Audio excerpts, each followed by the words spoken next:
ৰাজহুৱা খণ্ডৰ প্ৰাথমিক বিদ্যালয়ৰ প্ৰতি কিয় অনীহা অভিভাৱকৰ? চৰকাৰী প্ৰাথমিক বিদ্যালয়ত কিয় কমি আহিছে ছাত্ৰ ছাত্ৰীৰ সংখ্যা? চৰকাৰে কোৱাৰ দৰেই সঁচাই উন্নয়ন হৈছেনে ৰাজহুৱা খণ্ডৰ প্ৰাথমিক বিদ্যালয়ৰ?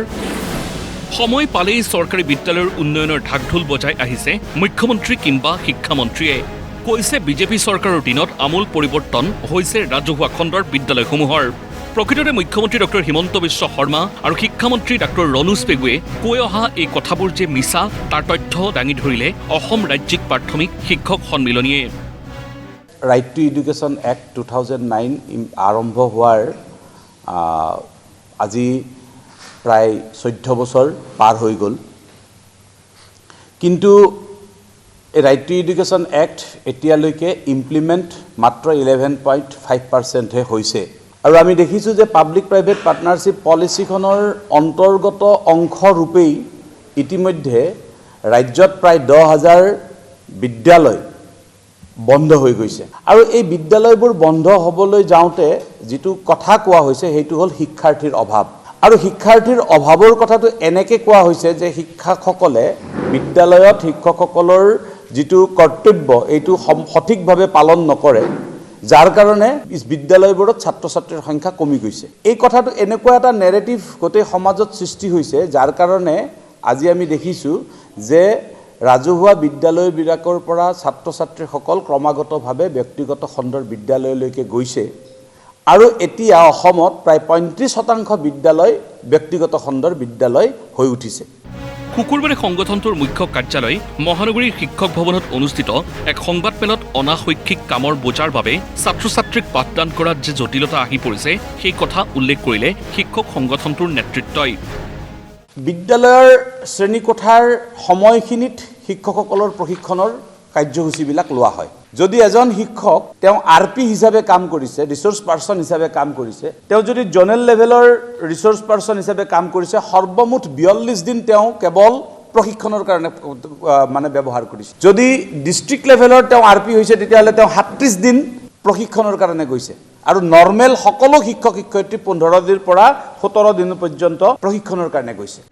লগতে ক'লে ইয়াৰ উপৰিও শিক্ষকসকলক অৰুণোদয় আঁচনিৰ হিতাধিকাৰী নিৰ্বাচন কৰা, খেল মহাৰণৰ কামত ব্যৱহাৰ কৰা আদি ইত্যাদি 100 উবৰি কাম শিক্ষকসকলৰ ওপৰত জাপি দিয়া হয়। তাৰোপৰি শিক্ষকসকল যিবোৰ অনলাইনৰ কাম আছে এই অনলাইনৰ কামবোৰত অনবৰত ব্যস্ত হৈ থাকিব লগা হয়। সেয়ে অহা 7 আৰু 8 ফেব্ৰুৱাৰীত ৰাজহুৱা খণ্ডৰ প্ৰাথমিক বিদ্যালয় ৰক্ষাৰ উদ্দেশ্যে দুদিনীয়া কাৰ্যসূচীৰে অনুষ্ঠিত কৰিব শিক্ষা অভিৱৰ্তন, য'ত সকলো সাহিত্য সভা, ছাত্ৰ সংগঠন, ৰাজনৈতিক দল, শিক্ষাবিদ, বুদ্ধিজীৱী আদিৰ পৰামৰ্শ গ্ৰহণ কৰা হ'ব। ইয়াৰ উপৰিও বৰ্তমানৰ শিক্ষাবৰ্ষ সলনি কৰি পূৰ্বৰ শিক্ষাবৰ্ষ অব্যাহত ৰখাৰ দাবী অসম ৰাজ্যিক প্ৰাথমিক শিক্ষক সন্মিলনীৰ। এইবাৰৰ যিটো এই শীতকালীন যিটো সময় আমাৰ ইতিমধ্যে পাৰ হ'ল, এই যিটো অভিজ্ঞতা আমি পালোঁ 2021 চনতো পাইছিলোঁ আৰু এই 2025 চনতো আমি শেষৰ অৰ্থত আমি পালোঁ যে বিদ্যালয় বন্ধ দিবলগীয়া পৰিস্থিতিৰ উদ্ভৱ হ'ল, বিদ্যালয় বন্ধ দিব বাধ্য হ'ল।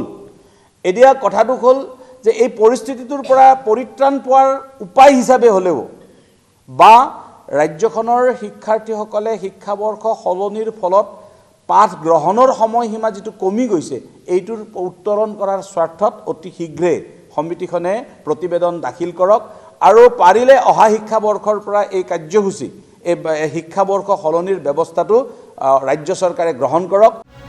আনহাতে ৰাজ্যপালৰ নিৰ্দেশ অনুসৰি প্ৰাথমিক বিদ্যালয়ৰ শিক্ষকসকলক প্ৰদান কৰা হৈছিল 8,700 টকাৰ গ্ৰেড পে, কিন্তু পৰৱৰ্তী পৰ্যায়ত প্ৰাথমিক শিক্ষকৰ সেই গ্ৰেড পে কৰ্তন কৰা হয়।